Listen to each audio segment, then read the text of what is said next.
Hi guys, such a movie here again. Now today we're going to spend some time talking about one of the most crucial land documents as far as real estate is concerned in Nigeria. Yes, the power of attorney. Now I know in our previous episodes, in a short clips, we've talked about defining the power of attorney, the deed of conveyance and all. But in this video it's going to be well comprehensive and then we're going to be digging deep, to talk, about why this particular document is controversial in Nigeria and why people use it a whole lot. Let's rewind a little bit. What is the power of attorney? A power of attorney is actually a legal document. A power of attorney also can be an individual or an entity. But in the context of our discussion, we are discussing it as a document. A power of attorney is actually a document showing transference of rights to take decision on a particular thing from one person to another. Not transference of ownership, transference of rights to take decision on a particular thing from the actual owner to the name of the person to the person whose name is inscribed on that particular document. Now, the power of attorney as a document involves Mr. A, who owns that land. On the document, it's actually called the donor. Mr. B, who will be conveyed the right to take decision on behalf of Mr. B. Now, Mr. B is now going to be called as addressed on that particular document as the donee. Now, the legal entity is the person preparing this particular document in the presence of witnesses to come together to say, okay, fine. In the presence of these witnesses and this legal entity, all the right to take decision on this particular land has been moved from Mr. A to Mr. B. Simply, that is what a power of attorney does. A power of attorney is not a document showing that the land that used to belong to this one is now belonging to. No, it's not transference of ownership. Rather, the document that shows transference of ownership from one person to another is the deed of assignment or the deed of conveyance. Either of these two, depending on where you are in Nigeria, they are used interchangeably, they mean the same thing. The deed of conveyance or the deed of assignment. Going forward. Now, why is the power of attorney controversial in Nigeria? The reason is not far-fetched. People simply just want to avoid paying taxes. I'm going to be plain, that is it. People just want to avoid paying taxes. Then I will explain why. In the land law, Nigerian land law, every land in Nigeria belongs to the state, governor of where that particular land, is, regardless of, who is working on that farm, that land, or who is occupying which. Still understand the terms I'm using. Occupying a land and owning that land, they are not the same thing. You might say the land you have in your village, your great grandfather has been moving that land from your great grandfather to your grandfather to your father, and all. He says government. No, that's what I'm saying. What I'm saying is you might have right to occupy that land as an ancestral land and the land that government doesn't have immediate interest on. So your people, your village people, they are given right to occupy that land and use it for farming purposes and all. The government can come tomorrow and then override it, based on provisions made by the law and still acquire that particular land. That is a discussion for another day. Going forward, what I want to say is this. See that particular land you claim you think is yours. The only right you have there is the right of occupancy. You understand? Now, government does not recognize that. Now, for you to do any transaction, you want to use it as a collateral or official collateral with the bank or anything at all, you will need to register the land.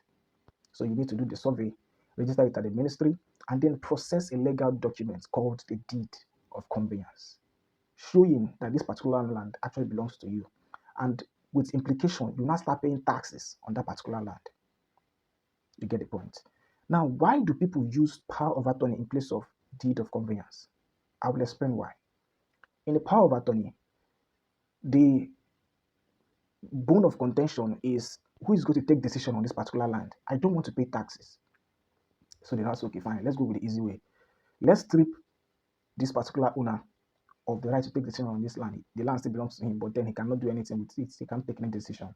So let's strip this right from him and give it to this person who is now presumably buying that particular land.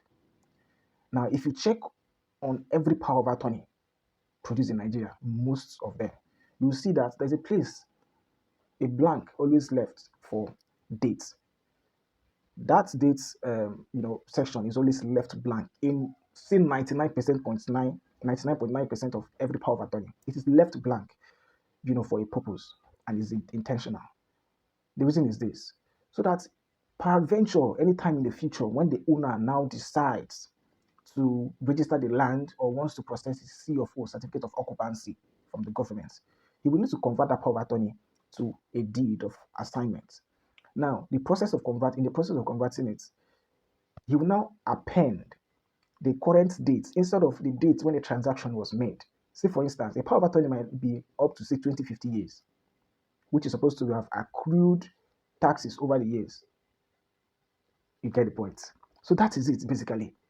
So they will just append the current date instead of the actual date when the transaction was made. So at the Ministry, of Land, State Registry, they will now calculate, the number of years or amount of time, between the time of the time you wrote on the power of attorney and the current date. So they are actually at your mercy. If you write that particular day, that is what they are going to use to compute the money or an amount of tax you are going to pay. I don't know if I'm making any sense. So this basically is the number one reason why people don't, um, go straight to use the deed of conveyance, and then they'll prefer the power of attorney. Another reason is, in Nigeria, the bureaucracy, you know, in trying to run some processes in the ministry.